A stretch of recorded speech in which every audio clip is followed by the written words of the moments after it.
All right, so we're going to do Ardha Uttanasana here. I have a bone to pick with this pose because it's something that gets under-taught and underdone so often. So you'll hear things like flat back or look up or halfway up or all of those things.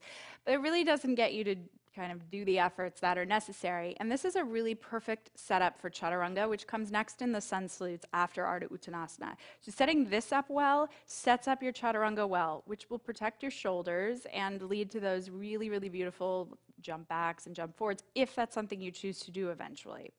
All right, so you're going to start in Uttanasana, well, Tadasana first, and then Uttanasana. So position your feet, heels behind your second toe, with the base of your big toes touching. And don't worry about whether that's anything like somebody would be standing next to you or like you think it should be. Just put your heels behind your second toe. And then just, be really mindful of your pedicure. That's the only thing you get to worry about with your toes. Gentlemen, you don't have to worry about that. All right, hands on your hips. Here we go. Thighs up, hamstrings working, knees and your hips facing forward, and then hug your legs together to stabilize them. Now inhale, lift your chest up. Okay, once you lift your chest up, if you've arched your low back already, I want you to drop your tailbone down. It'll be that same work from your hamstrings. And then see if you can arch your upper back a little more, like you were doing an up dog in your upper back. Okay, now look up only enough that it feels like what you're doing in your upper back progresses into your neck. And if that's all the way up at the ceiling, fine. If it's straight ahead, that's fine too. This is Ardha Uttanasana here, except without the fold in your hips. Okay, so on your next exhale, pull your chest forward, maintain your lower body, and fold halfway down.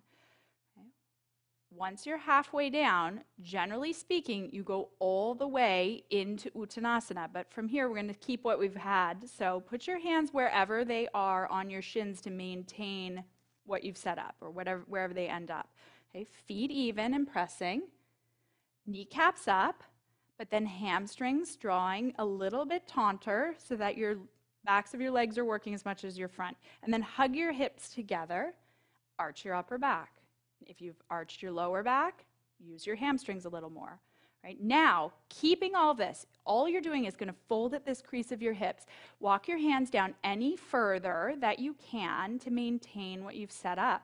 Right? When you get to that edge where it's like, I'm in a round, pause. And it might be the shins, it might be the thighs, frankly. It doesn't matter.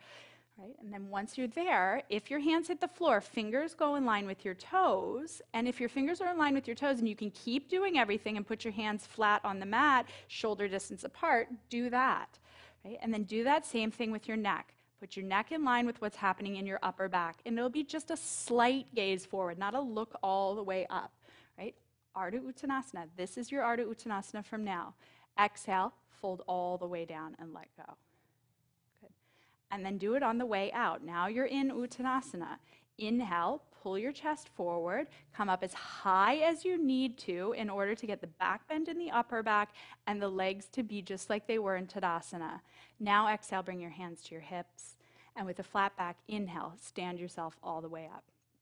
Right?